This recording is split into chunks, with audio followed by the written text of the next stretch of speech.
This is the Debunking Economics podcast with Steve Keen and Phil Dobbie. The Archives. Episode 6. Monopolies. A Necessary Evil. Welcome to the Debunking Economics podcast with me, Phil Dobbie, and Professor Steve Keen, author of the book Debunking Economics. And first of all, thank you for becoming a paying subscriber to the podcast. We appreciate your help, and your support means we can continue to produce a couple of episodes each week for most weeks of the year. So over 90 episodes for a little over 50 pence each. So hopefully you see that as money well spent. And also make sure you click on the newsletter tab on the website and provide your email address so we can make sure we give you an update each time we publish a new edition.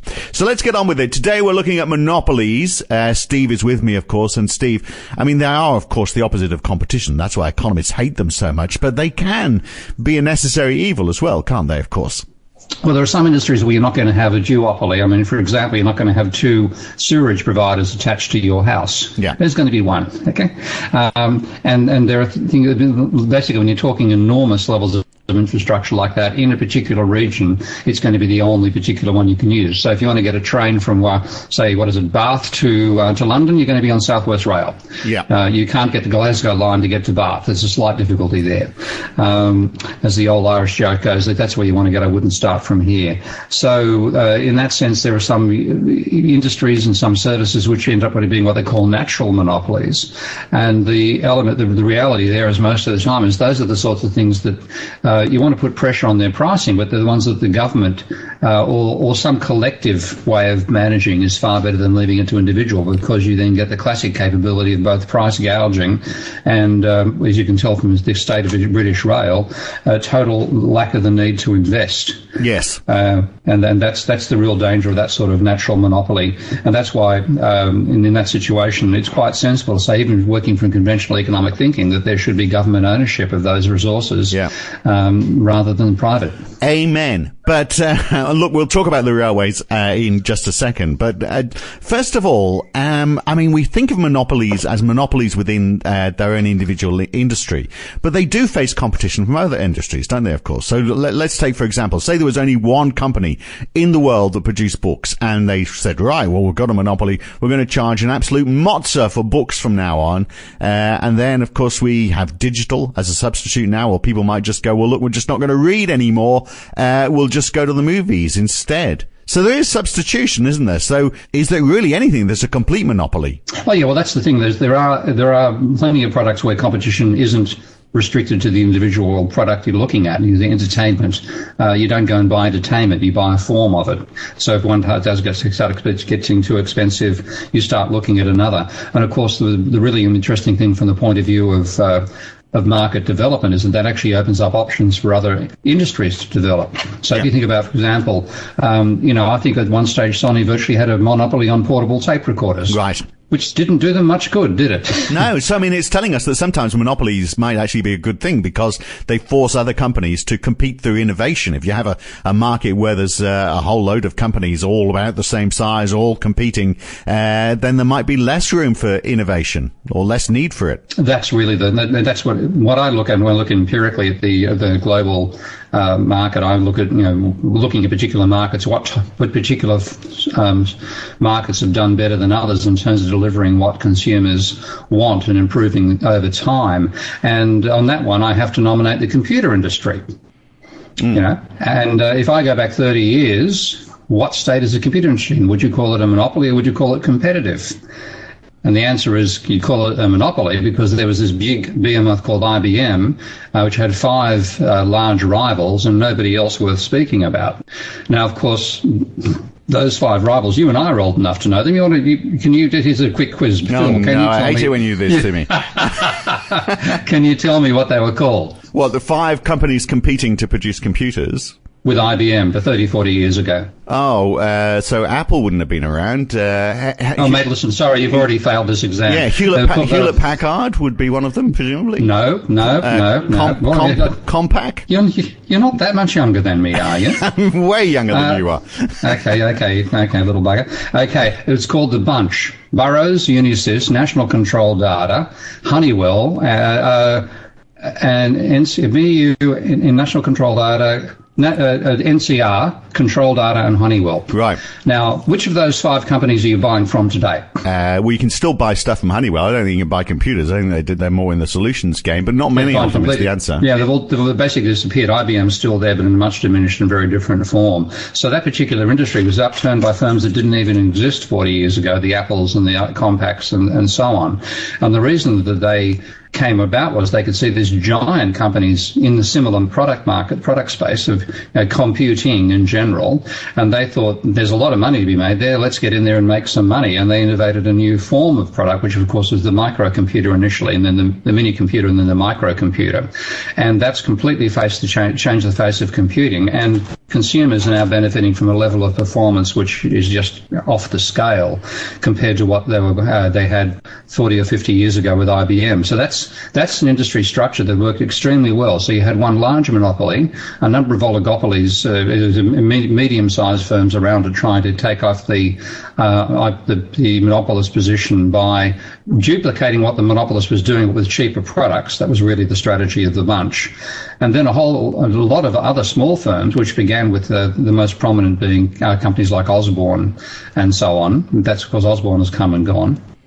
And they decided to produce microcomputers, which was an entirely new product space. And out of that, we've got the modern industry. So that, to me, it looks like a pretty ideal structure. And when you graph that sort of market structure against the data, you look at comparing the number of firms to the percentage of the market they control, you get a straight line plot. Percentage of the firms in the industry and percentage of the market each of those firms hold, you get a straight line, which is called a power law. Right. Now that is a very natural phenomenon in natural sciences as well. Power law distributions for the size of planets, power law distributions for the size of cities, power law distributions for the use of words in language. All this stuff is quite common. So one powerful player you're talking about? No. I'm talking about one powerful player and then a scaling down towards smaller players that if you plotted with a percentage of market share versus a percentage of the firms in the industry, you get a straight line. And it's if you plot it without those percentages, you get what looks like an exponential curve. Right. This is called a power law. And that seems to be the state at which naturally competitive and cooperative ecosystems, which are both competitive and cooperative. There's always this combination of symbiosis and competition in any ecosystem, seems to generate that pattern. So do you think that gets recognised in competition law? So we have monopolies, commissions? Not at all. Right. Not at all, because unfortunately they've done economics. And once you've done economics, you're either a rebel or a retard. I'm going to win some fans on that one, aren't I? You are. But if you believe this stuff, you believe that all it comes down to is a large number of firms versus a small number of firms. Small number of firms bad, big number of firms good. That's pretty much the summary of competition policy, which comes straight out of first-year economics. And what it does is it reduces the whole question of competition just to what price do you charge for an identical product. Now, there is no such thing as an identical product industry. Which was my first point, wasn't it? That, you could say, well, no, I'm not going to buy books, I'm going to buy something else instead. Yeah. That's right. So the whole, they simplify away the interesting and important parts of reality. And what they're left with is a model that says that the only difference between firms is whether they charge where the cost of producing the last item equals the revenue you get for selling it. That's all it comes down to. Yeah. When they say that monopolies produce it's even less than that. When you look at the theory properly, what they tell you is that in the competitive market, the price that they charge is like a horizontal line. They can sell as much as they like at the market price. That's what a competitive firm is supposed to be about. Whereas a monopoly, each time because it is the only seller on the market, each time it sells an additional unit, it has to drop the average price, so it sells less. And what happens is the revenue that it gets for selling the extra item is less than the price it sells it for, because it has to drop the price on all the products beforehand. That is the only difference the theory has between what they call monopoly and what they call competitive markets. And not only is it completely ignoring all the interesting stuff that actually drives competition, it's mathematically wrong. Because what they're telling you is that an individual firm can increase its volume of output without changing the market price, but a single firm can't do that The reality is both of them can. If you say market demand increases as price falls, then it doesn't matter who changes the output by 1 unit, whether it's a giant firm doing it or a massive small ones, it'll still add one more to the output level and drop the market price. I've been through the mathematics of this. I get reviews by neoclassicals. They claim I don't understand their assumptions. I think I understand them better than they do. But the whole basis of competition law is this fallacy that the more firms, the better. When the reality is simply the existence of a rival is, even a single rival, is often enough to give you both a lower price than you get if there was a monopoly who could actually price gouge. Yeah. And it also gives you pressure on those two organisations to innovate, to try to take market share away from each other. And it's innovation, really, that's the main benefit we get out of competition rather than price. Exactly. So let me give you another example then. Imagine you're the Monopolies Commissioner and you're presented with this scenario where you've got, and let's talk about farms, because I know economists like to talk about farms because they're not terribly complicated. You've got a bunch of farmers ploughing their land and creating a crop. And maybe say there's 3 of them, and then one of those farmers says, actually, what I could do is make a bit more money if I just buy a bit more land and use it to create more of this crop. So I increase supply, as you were talking about. Well, that's collectively the supply goes down, the supply increases, prices go down, but my share of that, because I've got more of the land, I get more share. But the other farmers are worse off than they were before. Or I could say, I've discovered this new whiz-bang way of getting a higher yield by creating another crop. So I use all of my land now to create another crop where I get more money. The first crop, there's less people producing it now, so supply dwindles, so prices arguably go up. So we're all better off, but I have created this new crop for which I am a monopolistic provider. Now, you, Steve Keen, as the Monopolies Commissioner, has there been some wrongdoing here because I've created a monopoly and I've reduced the competition in the initial crop and prices have gone up, so people are worse off? But I've innovated. What's the answer? No, the thing is, that's capitalism. That's the answer. Yeah. That's the good side of capitalism. You want that sort of innovation to take place. And when you have a first mover advantage, often that inspires others to move into the same product space. And often there's no guarantee the first mover is going to succeed. So if you're looking at the moment at Tesla, for example, I seriously hope their company succeeds because I simply love their development ethos and everything that Musk is doing. I think I don't know what I want to work for the guy, but I think his approach to innovation and what the products he's producing is magnificent. But there's no guarantee he's going to succeed. Now, what he's done is, and the Schumpeter speaks about this very well, the first mover makes it possible for others to get funding for their ideas as well. So the possibility exists that the first mover might not get enough cash revenue to overcome their financing problems and collapse, but others will come along in the product space they've generated. And that's like, for example, in portable computers. I think do you know the world's first laptop computer? No, it was probably an IBM, wasn't it? Well, you could put the IBM on your lap at the time when it came out. It would have crushed it. It would have weighed, I think it weighed 26 kilos. The first laptop computer was produced by that well-known firm called Dalmont out of that manufacturing and innovation hub we all know around the globe as Gosford. Right. Well, in Gosford, Australia? Gosford, Australia. Wow. If you go online and look for a museum of laptops, you will find the world's first truly powerful portable laptop computer was designed and built in Gosford, right, New South Wales. Where did that go wrong? Australian banks. Right. Australian banks would not provide them the finance to get their development finished. They came out too early, too many bugs. They failed 3 or 4 times, became renamed as a kookaburra, became a major part of the telecommunications support system in India as a portable computer there, but died. But I'll give you an idea. This is real techno speak here. We might lose some of the audience on it, but if you know these days we have what they call it, the P7, the latest Intel chip, the i7 or the P7. Okay, P7. Yeah. Well, back in those days, they were called 8088s, 8086s, 80186, etc., etc. The chip the IBM came out with was the 8088, which is a hybrid 8-bit, 16-bit bus. This thing, at the same time, came out with the 80186, which was not only a 16-bit input-output processor, so it can handle 2 to the 16 bits of data versus 2 to the 8 in the case of the IBM. It also had the second generation of the 16-bit bus, not the first. So that was how advanced it was, and it folded. Now, that's a classic case of first mover disadvantage. And that commonly happens. Australia makes, of course, it destroys any first movers, but in general, that can often happen. The first mover actually fails. So in your particular example of the crop, that guy might have had to borrow additional money or use additional technology, doesn't quite get it working, he folds, he goes bankrupt. The bloke next door to him buys his farm, but sees the mistakes he's made, takes on the same idea and avoids the mistakes and becomes a profitable one. So that's the nature of competition in capitalism, and that's what we should be teaching our students rather than the nonsense they get out of first-year economics textbooks. But what about the role of... So is there a need at all for any sort of government oversight into the maintenance of fair competition? Because there is that danger, isn't there, that they step on companies that might be able to provide an innovative way forward. But on the other side, you've got the unhealthy side where there's companies that are not terribly innovative. They just want to squeeze out competitors, and they use predatory pricing to do that. We've seen airlines do that, for example.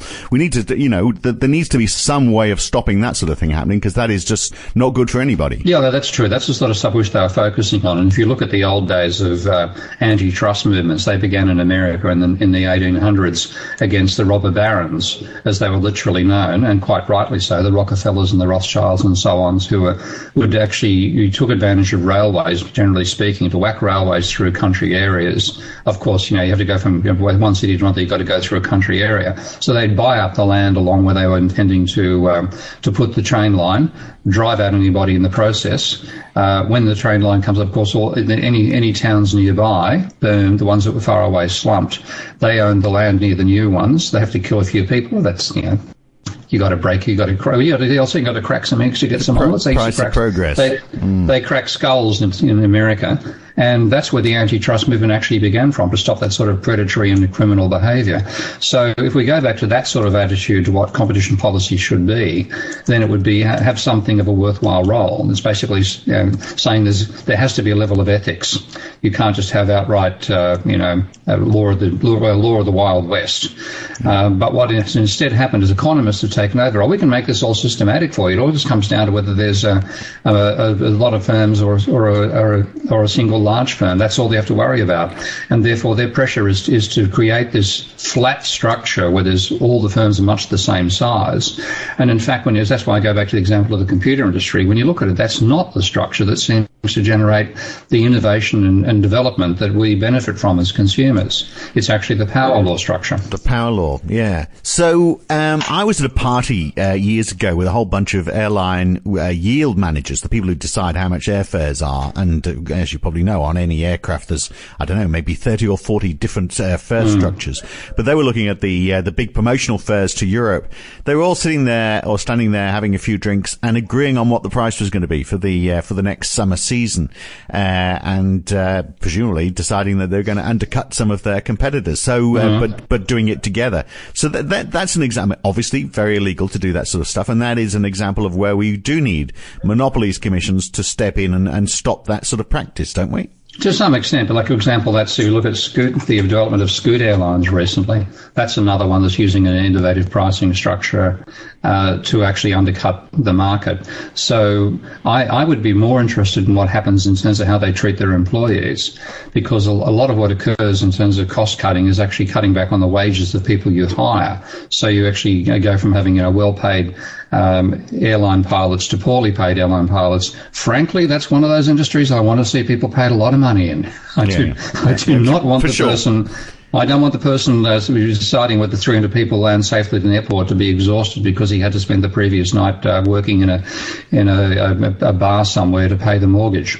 So you often find that those so-called competitive advantages and lower cost organisations often do it by squeezing wages. And I'd rather look at see competition policy looking at a living wage for the workers as well as any signs of predatory behaviour. But let's get away from this simplistic notion that it's just the number of firms that matters. And I'll give you a little illustration there. A good friend of mine, Paul Omrond, who's a top-class modeller in multi-agent models, Paul was asked to do an argument for BT in England against competition policy in England because they were trying to break BT up. And the argument that they said was, is it true that the more firms, the lower the price, the better the market system, because that's what neoclassical theory teaches.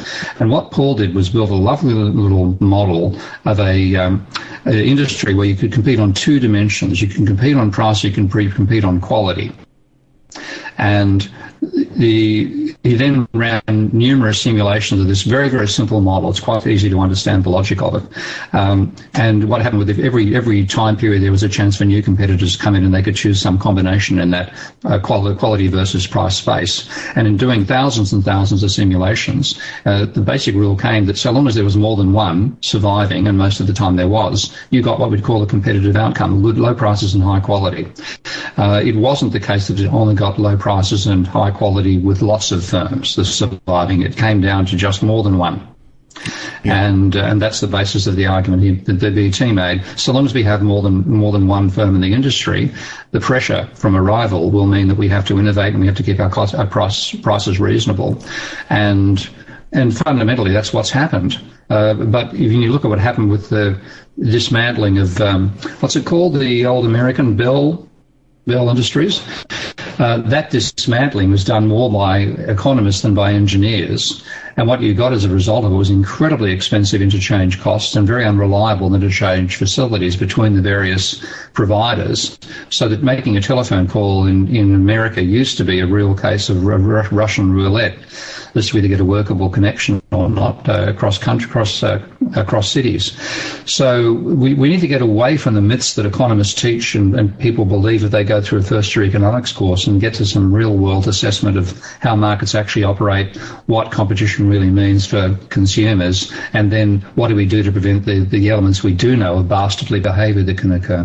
What about governments and monopolies then? And then let's look at this in two ways. First of all, where there are monopolies, and perhaps there could be competition, but we have monopolies because they're seen as being in the public good. So you gave the example, supplying power to the home. You only want one of those. But there are public services like garbage collection. It's done by my local council. They decide who does it. Should I be able to decide, rather than having the council doing it, should I be able to say, I'm going to choose somebody who does it, somebody who might do it cheaper, and that could potentially bring my council rates down. I mean, we're left to, because the decision is made and we don't have any choice, the council picks the monopoly supplier for my area. And are there ways, and would it be more healthy if you tried to introduce competition in some of these areas? That's one of the areas we need to look at, because, for example, I used to live near Redfern in Sydney, and Redfern Council had a daily garbage collection, I think it was. I might be wrong about how frequent it was, but maybe even the council name, it may have been like Alexandria, but one of the councils had a daily garbage collection, and I asked somebody as to why this was the case, and I was told that it's because to secure the votes on the council, they would hand out, encourage people to go and vote at the local council election, of course it was optional, I think, and vote for the particular candidate, and the way they'd make sure people were rewarded, they'd give them jobs in the garbage trucks. So they simply needed that many garbage trucks to make up for all the favours that had been handled out to get. So you do get that sort of behaviour. Yeah. And certainly at local councils, I think that's one of the areas where you can certainly see a lot of low-grade corruption occurring. So you do occasionally want something of a control at that level. But generally speaking, when you see something which is the large-scale infrastructural element that simply you only can have one of, like one railway between two cities, or one sewerage collection, one power outlet coming into your home, and so on, it tends to be the case that that's better run by a government, and put good engineers in charge of it, and make sure that they get enough of a budget to improve it over time. I only need make a comparison for anybody who lives in London between what happens in this city, in this country, with the state of the railways, versus what you see on the continent. And we went the privatised replies, and that was all going to be really great, but we're going to get much cheaper fares, much more efficient, much better, yada. 40 years after the whole thing began, look at it. The fares are twice what they are on the continent. The trains are crap. Well, here's they don't arrive. We're sorry to announce that, Well, on Southern Rail particularly. The most innovative thing you've got is the innovative announcements and reasons why things are slow. I mean, for God's sake, I got an email yesterday telling me the trains are going to be slow because there are going to be leaves on the line. Yeah, that's an old one. Now, that's an old one. But look at that. That is in the history of England. No, but isn't that because governments got confused with the idea of competition when in fact what they were doing was creating local monopolies? So when British Rail was sold off, they created a number of rail companies. But if you're in Brighton, you want to go to London, you're on Southern Rail, that's the only choice you've got. And actually, isn't the danger there that local monopolies will actually push prices higher because each company has to compete for workers? So if I drive trains, I have a choice of who I go to now. Yeah, but that's the trouble. It is a case that when you've got a physical infrastructure like that, you simply can't get the whole myth of competition in the first place. And that's what I see happening in the university sector as well. People who are beholden to this first-year economics way of thinking, which looks nice on a little piece of paper with two intersecting lines and, one dot's lower than the other dot, so therefore that's a better situation. In the real world, it's a total myth. And it leads to asinine decisions. So my favourite right now is the decision of first of all, the Australian government to remove what they had were caps on the number of places that a university could offer for different courses. Deregulate, because that means the market can rule. That's obviously going to be better. Now, the reality is high school students have got no idea of how different universities behave. They simply go to the one that has the highest status. And, of course, humanities are incredibly cheap to deliver. To add one more humanities student, you need one more seat in the lecture theatre that's empty. That's much easier than adding an extra STEM subject where you might need an extra test tube or an extra, defibrillator. So it's very easy to expand humanities numbers, and therefore, consequently, humanities at all the other universities collapsed. The one at the top university is focused, and therefore the humanities got shut down to all these regional universities. That's why I got shafted at the University of Western Sydney back in Australia. And the same thing has been done over here, which is cutting back the numbers for anybody who's not in a Russell Group University or Oxbridge, and making their humanities programs far less viable, which may mean those universities shut down, and out of an attempt to increase competition, you get less universities and less diversity. So let's go for another angle. Oil cartels. The price of oil is entirely dependent on the level of supply, which is dependent on OPEC countries and other countries agreeing on how many barrels of oil are going to be supplied. Is that a good thing or a bad thing? We seem to accept it, but it is in effect not monopolistic, but oligopolistic, if that's the right word, behavior. And yet it seems acceptable, but it distorts the market, doesn't it? Well, the market is a distortion. That's the first thing. Markets all vary, and the whole idea that there's one size fits all for markets is another myth. Think about the market for housing. That's an auction market. The market for fish, that's a Dutch auction. The market for shopping, that's a declarative price market. You never go into the supermarket and haggle over the price of muesli. So there are various markets that evolve for different situations, and we should be simply realistic about that as well, which of course we're not. Right. So you're saying it just is. That's just the way it is, and it's and also, like we know OPEC breaks down, and because again this is part of the innovation factor. If OPEC hadn't existed and put prices up, then you might not have had the development of fracking. Although I think that's particularly positive development, but it gave an opportunity for a new technology to be devised. And don't forget that OPEC arose because of another monopoly, which was what they called the Seven Sisters, the seven big oil companies that dominated the ownership and the mining of oil around the world, and kept the prices that they paid to the Arab states extremely low. That's what led to after the Yom Kippur War, that led to the OPEC actually forming and quadrupling prices back in 73, and then doing the same thing again in 79.